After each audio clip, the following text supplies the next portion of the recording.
우리는 공동체라고 하는 말을 참 좋아합니다. 이 공동체라는 말의 의미가 뭐냐면 서로 별개의 존재가 아니라 함께 어우러져서 공존하는 유기체다. 그런 뜻입니다. 혼자 사는 것이 아니고 같이 이렇게 더불어 이렇게 산다 이거죠. 같이 더불어 살려면은 내 고집, 내 이기주의만 앞세워가지고는 그래 살 수가 없죠. 그럼 우리 가정이라고 하는 것도 공동체지. 가장 중요한 공동체인데, 그래서 아버지가 그래서 자기만 생각하고 자기 몸만 생각하고 자기 즐거움만 생각하고 살아가는 그런 아버지가 있으면 그 공동체가 안 되잖아요. 우리 애들도 그렇고 우리가 서로를 배려해주고 또 서로 아껴주고 또 도와주고 세워주고, 저 사람의 아픔을 내 아픔으로 생각하고 저 사람의 기쁨을 내 기쁨으로 생각하고, 이렇게 하는 가정이 진짜 공동체가 되는 거죠. 그래서 그것을 위해서는 우리가 때로 희생이 필요하고 섬김이 필요한 겁니다. 여러분, 우리 신앙이라는 것은 온 우주가 하나의 공동체다라고 하는 데서 이제 시작이 되는 거죠. 왜냐하면 우리 창세기 1장 1절이 뭡니까? 태초에 하나님이 천지를 창조했다. 이 모든 것을 지으신 이가 우리 한 하나님, 우리 창조주 하나님이세요. 그 하나님이 이 세상의 만물을 지으시고 우리 인간에게 그 모든 것을 다스리고 보존해라, 이 직책을 위임하셨어요. 그렇기 때문에 우리는 모든 창조물, 자연 만물을 돌보면서 그들과 함께 살아야 할 책임이 있습니다. 여기서 우리가 생명 공동체라는 말이 나오는 거죠. 사람들과만 잘 지내는 것이 아니라 우리가 자연 만물과도 잘 어우러져서 살 수 있어야 된다. 아울러서 지구촌에 있는 모든 사람들이 다 하나님의 형상으로 지음받은 존귀한 사람들입니다. 그렇기 때문에 우리는 모든 지구에 있는 사람들과 더불어 살려고 하는 그런 의식이 필요해요. 우리 만민 공동체 필요해요. 우리 자기 나라만 앞세우는 민족주의가 결국 뭡니까? 전쟁을 일으키잖아요. 이웃을 침략하잖아요. 아픔을 주고 상처를 주잖아요. 우리 민족만의 이익을 위해서 그렇게 하는데 결국은 서로가 다 불행해지는 거라 이거죠. 그러나 보다 실천적인 공동체는 뭐냐면 우리 국가라고 하는 시민 공동체입니다. 우리 국가라고 하는 우산 아래서 우리가 굉장한 단일 의식을 이제 서로 느끼잖아요. 우리라고 하는 그 공통된 마음을 갖습니다.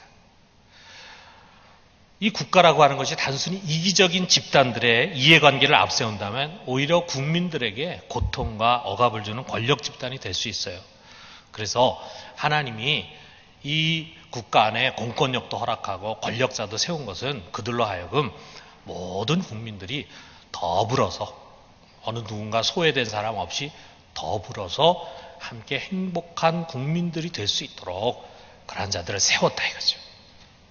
그러나 여러분, 가장 소중한 공동체는 뭐냐? 이 세상에 세워진 공동체 중에 가장 소중한 공동체, 진짜 공동체가 돼야 하는 공동체는 뭐냐? 그것은 바로 우리 주님께서 피를 주고 사신 교회입니다. 우리 교회는 머리 대신 그리스도의 몸이에요.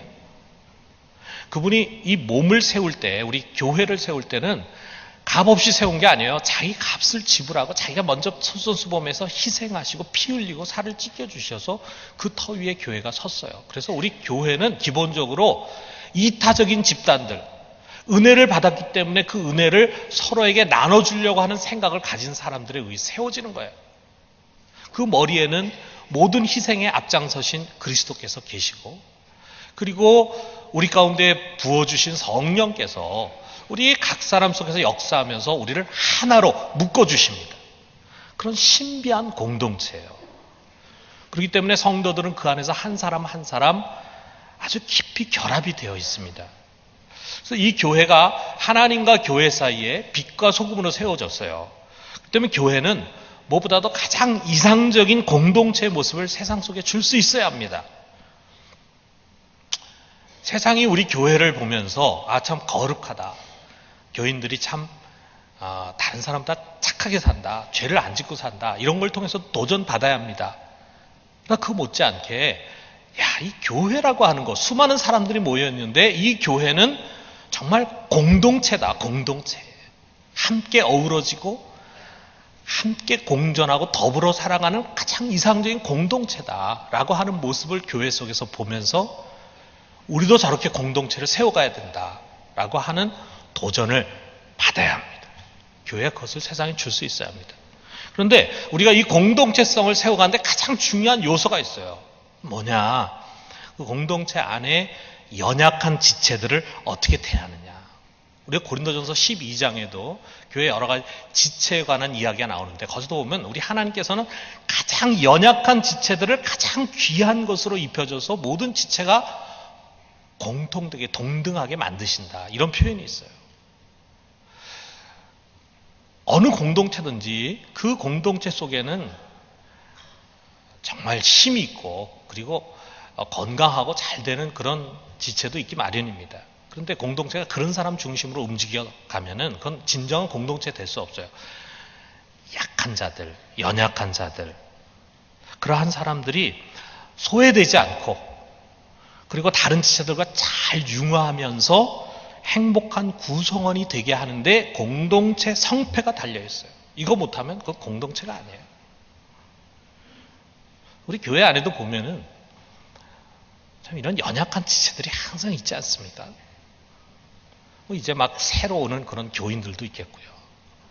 또 다른 교회에서 또 이런저런 이유로 인해서 교회를 떠나서 이제 교회 안에 손님같이 오는 그런 지체들도 있겠죠. 또 뭐 이런저런 이유로 인해서 약해지는 분들이 있을 것입니다. 얼마 전에 우연치 않게 어느 큰 교회를 나가시는 집사님을 만나게 됐어요. 이제 그 집사님과 이야기를 하는데 제가 이제 다른 교회 목회자다 보니까 자기 하고 싶은 일을 막 이야기를 하는 거예요.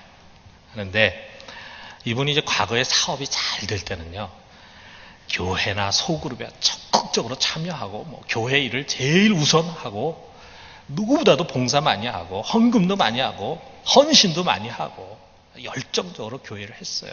그러니까 교회에 참 중요한 그런 멤버로 이제 생각이 됐겠죠. 그런데 문제는 이제 사업이 기울어집니다. 사업이 안 되는 거예요. 그러다 보니까 자꾸 빚도 지게 되고 그 빚을 이제 갚으려고 막 또 애쓰게 되고 막 그런 가운데서 경제적으로 굉장히 쪼들리는 그런 분이 됐어요.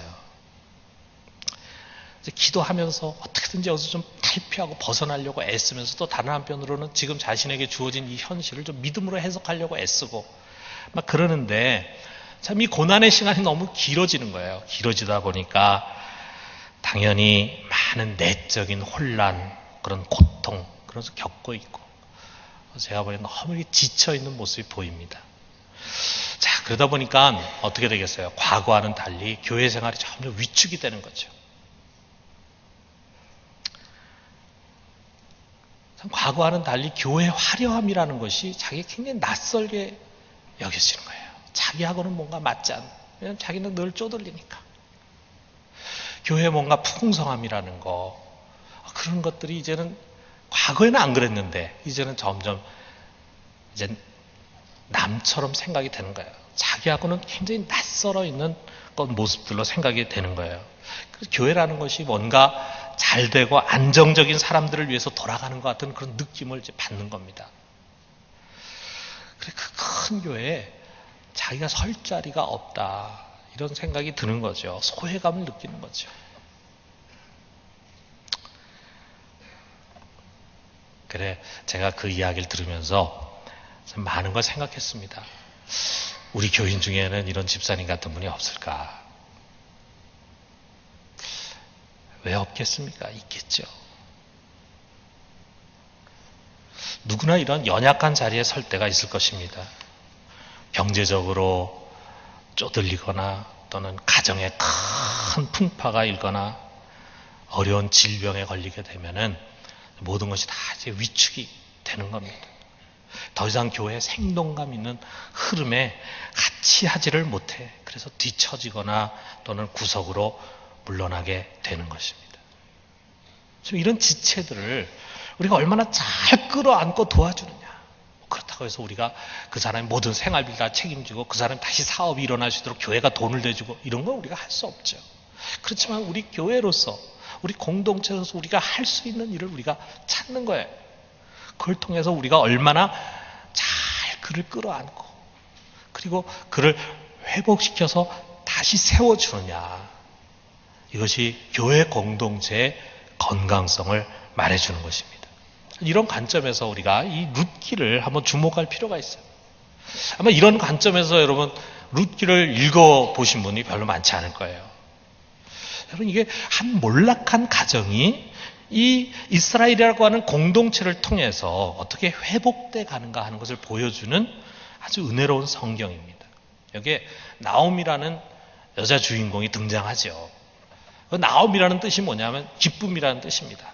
그러니까 아마 부모가 그 기쁨이라는 이름, 나옴이라는 이름 붙여줬을 때는 넌 평생 기쁨으로 살아라, 행복하게 살아라. 근데 그 이름처럼 그녀는 정말 행복했어요. 행복한 가정을 꾸미고 살았어요. 유다 지파인 엘리멜렉과 같이 베들레헴에 이제 지파 땅을 얻어가지고 이제 살아가는데 거기에 두 아들이 태어났습니다. 옛날에 이 아들을 안다는 게 얼마나 큰 기쁨이고 축복인지 몰라요. 이 농경사회 아닙니까? 그 농경사회에서 이 안정되게 살아가기 위해서 두 가지 중요한 조건인데 하나는 뭐냐 하면 자기 땅이 있어야 돼. 자기 토지가 있어야 돼요. 토지를 잃어버리면은 경제적으로 안정 있게 살 수가 없는 거죠. 자기 토지가 있어야 됩니다. 그리고 그 토지를 가지고 경작해서 농사를 지을 수 있는 남자가 있어요. 남자. 농사를 여자가 지을 수가 없습니다. 그저 여자는 허드렛 일을 하는 것이지 그 농사를 짓는 것은 힘이 있는 남자였대요. 남자.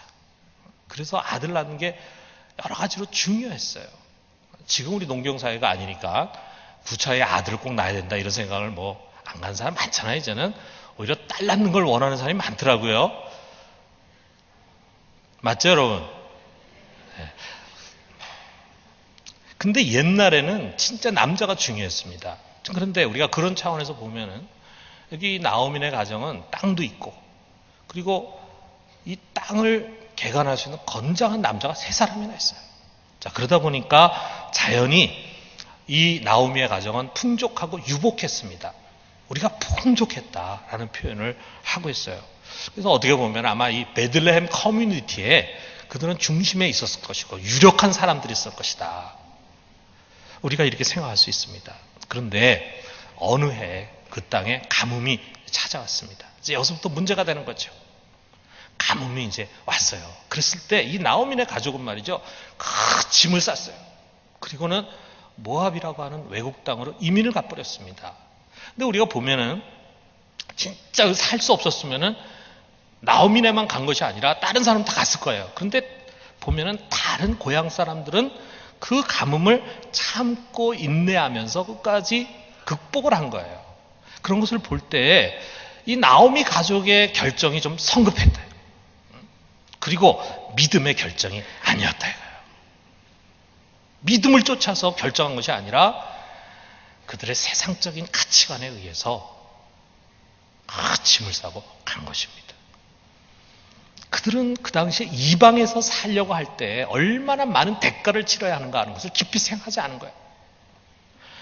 여러분, 여러분에게 어떤 문제가 찾아올 때, 어려움이 찾아올 때요. 정말 세상적인 풍습이나 가치관, 주변 사람들의 하는 태도를 그대로 따라서 또는 돈이라든지 또는 명예라든지 이런 걸 따라서 너무 쉽게 결정을 내리고 쫓아가면 안 됩니다. 그때는 그것이 옳은 것 같지만 나중에 가서는 그것으로 몰락할 수가 있어요. 여기 나오미 가정의 모습이 우리에게 그것을 보여주죠.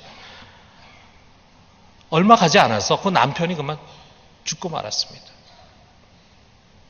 정말 하늘이 무너지는 일이었겠죠.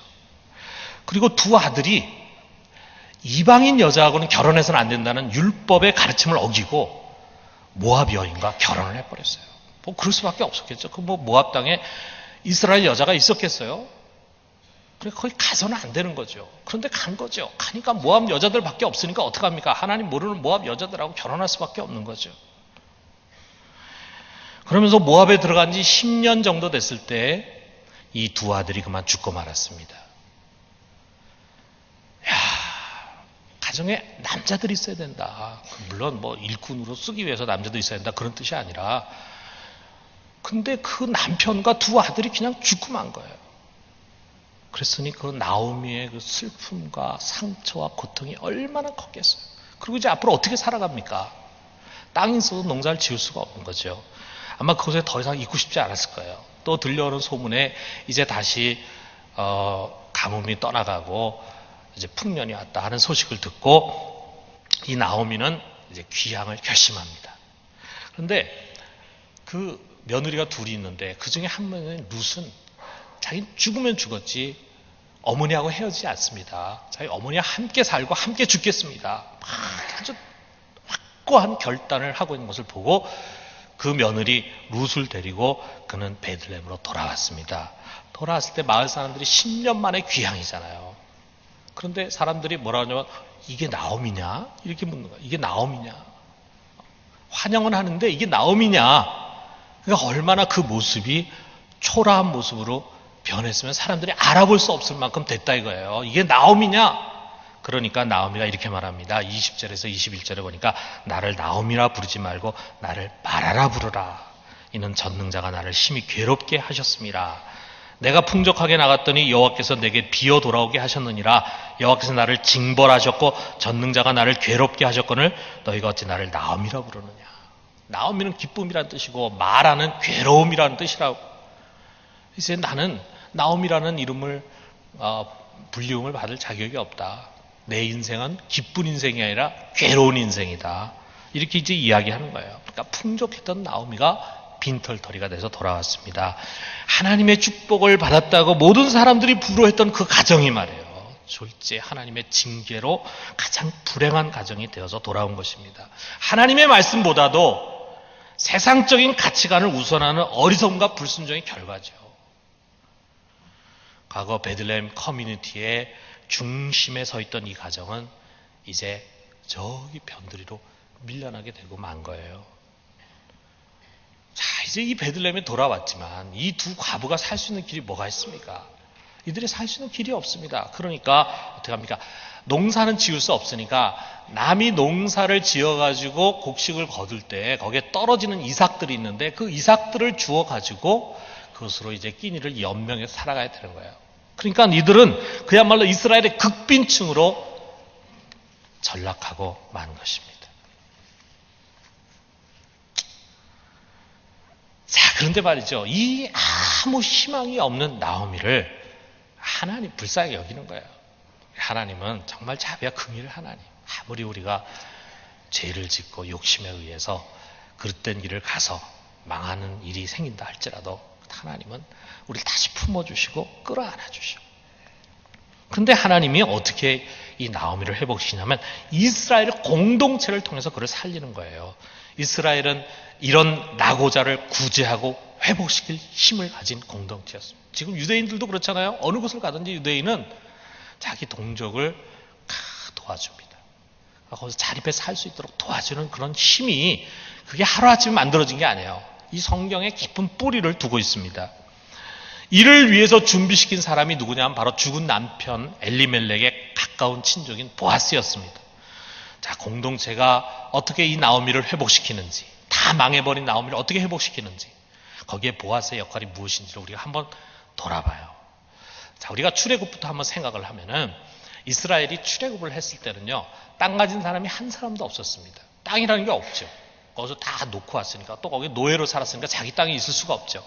그들이 출애굽해서 40년 동안 광야를 지나서 이제 드디어 약속의 땅 젖과 꿀이 흐르는 가나안으로 들어갔습니다.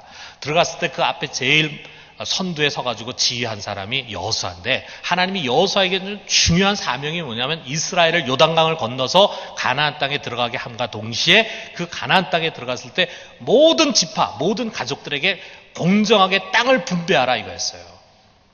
그래서 금방 된 것은 아니지만 점차로 지파에 따라서 시간이 걸렸지만 이스라엘은 모든 가족들이 다 자기들이 농사지어서 먹고 살 수 있는 땅을 분배받아서 나라가 시작이 됐어요. 여러분, 우리 인간의 역사 속에 이렇게 모든 사람, 모든 국민들이 다 공정하게 땅을 분배받아서 출발한 그런 나라가 없습니다. 이스라엘밖에 없어요. 하나님이 그렇게 시작하게 한 거예요. 그 속에 메시지가 많이 담겨져 있습니다. 공평한 사회로 출발하는 거죠. 그러나 시간이 흘러가다 보면은 자연히 빈부격차가 생기지 않을 수가 없는 거죠. 가뭄이 들거나 또는 아들을 낳지 못하거나 또는 남편이 일찍 죽어. 그렇게 되면은 농사를 지을 수가 없는 거죠. 농사를 지지 못하게 되면 어떻게 됩니까? 가지고 있는 걸 하나둘씩 다 파는데 마지막에 팔게 되는 게 뭡니까? 땅을 파는 거예요. 하나님이 땅은 매매하지 말라고 말씀하셨지만 그러나 먹을 게 없는데 어떻게 해요? 그 땅 가지고 있어봐야 소용이 없는데 그러니까 땅을 파는 거예요. 땅을 팔면 어떻게 됩니까? 그 다음에는 결국 소작인으로 전락하거나 결국 가난하게 구걸하며 살다가 마지막에는 자기 몸을 팔게 되는 거죠. 종이 되는 거죠.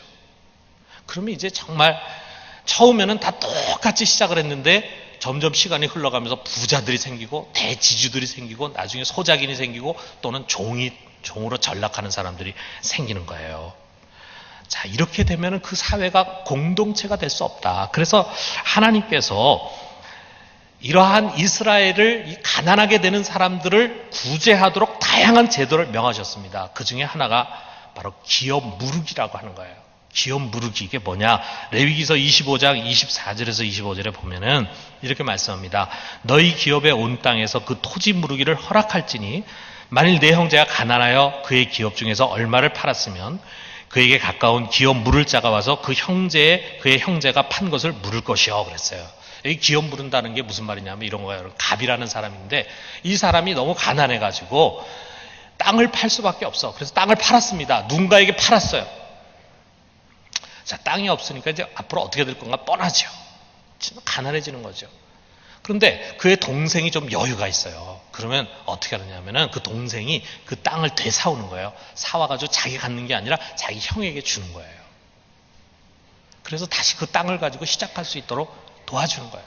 만약에 그 동생에게 여유가 없으면은 가까운 친족 중에 좀 여유가 있는 사람이 그 땅을 다시 되사가지고 그 원주인에게 돌려주는 겁니다. 그런데 그 주위에 형제나 또는 친척이나 이런 사람들 중에 도무지 그 땅을 다시 사가지고 되돌려줄 사람이 없다라고 할 경우는 어떻게 되느냐? 그럴 경우에는 50년이 지나면 희년이 와요. 희년이 오면은 강제적으로 그 땅을 산 사람이 원주인에게 돌려줘야 합니다. 그래서 50년마다 다시 땅을 사람들이 소유하고 다시 시작할 수 있도록. 그래서 그 가난이라고 하는 것을 치유해 주는 거예요. 계속 여러 가지로. 그런데 희년에서만 치유해 주는 게 아닙니다. 자기 주위에 있는 형제들 또 친족들이 돈을 줘서 그 땅을 다시 회복시켜 주는 그와 같은 제도를 하나님이 주시는 거예요. 근데 여러분 생각해 보세요. 이게 율법에 하나님이 명하시긴 했지만 자기 재산을 축내가지고 자기 돈을 축내서 땅을 사가지고 그것도 자기 갖는 게 아니라 자기 원주인에게 돌려준다는 게 쉬운 게 아니잖아요. 그게. 그런데 여기 룻이 만난 보아스, 이 사람은 바로 이 하나님의 말씀 율법을 철저히 실천하고 순종하는 자였습니다. 그는 엘리멜렉, 자기 친족인 엘리멜렉의 땅을 기꺼이 값을 지불하고 물으려고 했어요. 그 내용이 여기 4장에 소개가 됩니다. 그런데 보아스가 이 엘리멜렉의 땅을 물으려고 하는데 문제가 뭐냐면 보아스보다도 엘리멜렉에 더 가까운 친족이 한 사람이 있어. 그래 땅을 물을 수 있는 권리가 그에게 먼저 있는 거예요. 그래서 그는 마을 장로들을 초청했어요. 이 사람들이 이제 증인이 되는 거예요. 그리고는 바로 그 제일 가까운 친척을 불렀습니다. 그 아무개라는 사람 불렀어요. 그리고 그 아무개에게 묻습니다. 나오미가 가난해가지고 지금 땅을 팔려고 내놨다. 네가 제일 가까운 친족인데 그러면 네가 그 땅을 물으겠느냐? 물었습니다. 그러니까 이 사람이 오케이 내가 물으겠다 이렇게 대답하는 거예요. 그가 선뜻 이렇게 대답한 거는 지금 소유주가 죽었잖아요. 그 부인밖에 안 남았잖아요. 그러니까 요 땅을 자기가 물으면은 땅값을 지불하면은 자기 땅이 될 것이다. 아마 그렇게 생각했던 것 같아.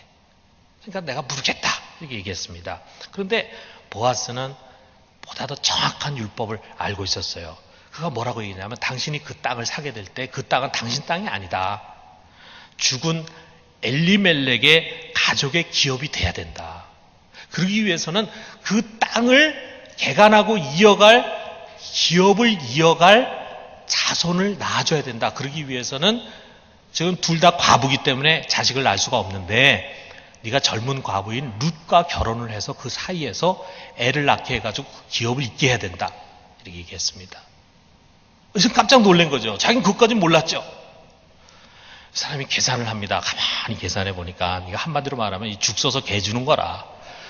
자기 돈, 그 비싼 돈 가지고 땅 사가지고 자기 소유가 되는 게 아니라 이게 엘리멜렉의 소유가 될 뿐만 아니라 그 기업의 대를 이어줄 아들까지 자기가 생산해 줘야 되니까. 그래서 룻과 결혼해야 된다니까 아무리 생각해도 이거 아니거든요. 그래서 난 안 하겠다. 포기를 선언했어요. 포기를 선언하니까 그 다음 순서가 보아스거든요. 그러니까 보아스가 기업 무르기를 자청합니다. 그래서 자기 돈을 가지고 그 땅을 사가지고 그것을 다시 나오미에게 돌려주는 거예요.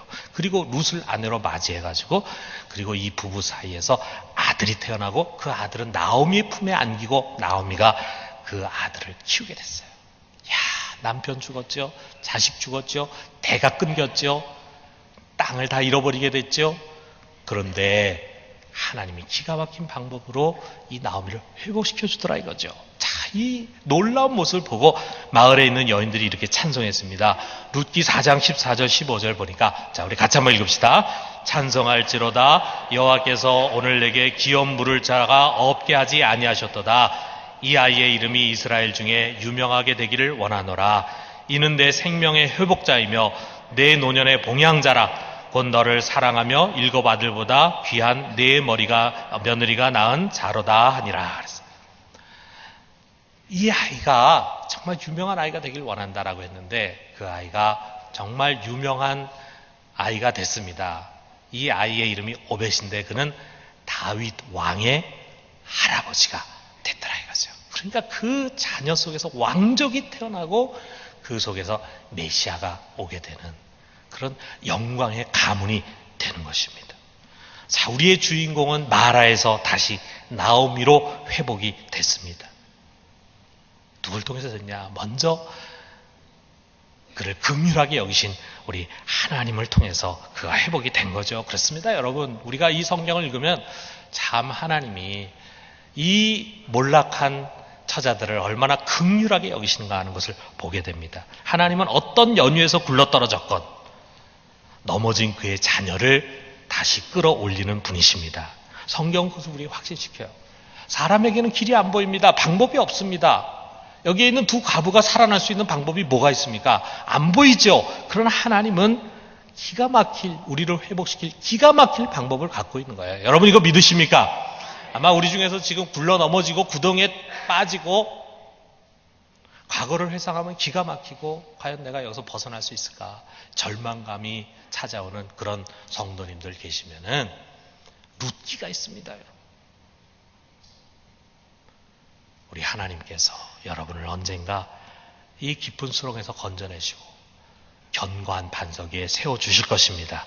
이 자비와 긍휼의 손길을 믿음의 눈으로 바라보고 기대하십시오.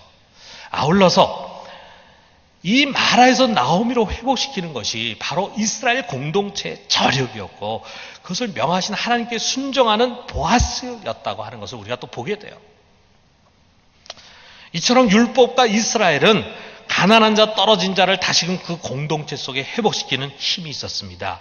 여러분 그 공동체 결코 망한 자를 그대로 내버려 두거나 또는 잘라버리는 것이 아니라 그 망한 자를 다시 회복시키려고 하는, 그래서 우리와 함께 더불어 살 수 있도록 하려고 하는 그 공동체성, 그 공동체성은 구약의 이스라엘만의 이야기가 아니라 이거죠.